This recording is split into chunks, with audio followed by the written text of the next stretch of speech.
Ghetto future, me at the shooter. Utiwen, Ayo King B, na Pauma. Yeah, big up to people like Chatenda Manyepa, Yetapa Muruka, yeah, me Sheikh Tabo Karimbikira. Yeah, big up to Rasjo.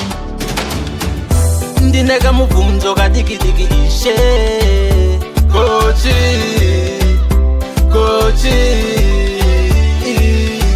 zvangu zvinofamba zvangu hazvifambe seko. Kochi,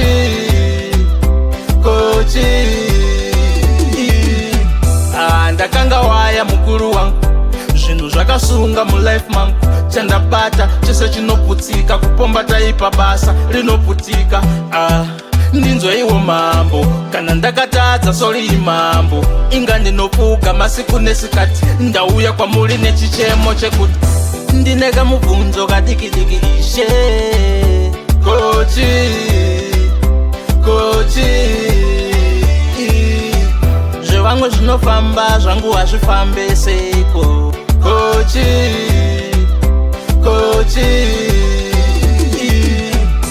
ini ndotodawo kubata mwana, ndinoedza zvese asi ndokundikana. Andizive pamwe pane wandakakanya, ndinzweiwo ishe wemina. Zvangu zvinotoda Jesu iye mbune mambo. Auye mambo. Ndinega mubvunzo kadiki-diki ishe. Kochi,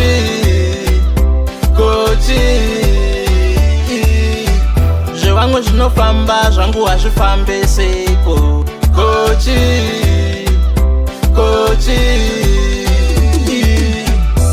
ndakanga waya mukuru wangu, zvinhu zvakasunga mulife mangu. Chandabata chese chinoputika, kupomba taipa basa rinoputika. Ndinzweiwo mambo, kana ndakatadza sori imambo. Inga ndinofuga masiku nesikati, ndauya kwamuri nechichemo chekuti ndinega mubvunzo kadiki-diki ishe. Kochi,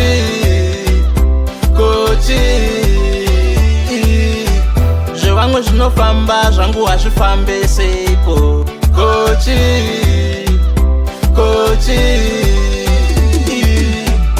ini ndotodawo kubata mwana, ndinoedza zvese asi ndokundikana.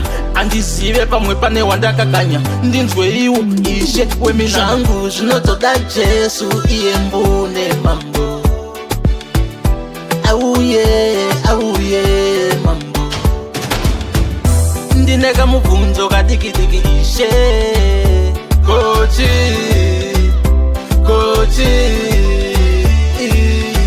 zvevamwe zvinofamba zvangu hazvifambe seko. Kochi.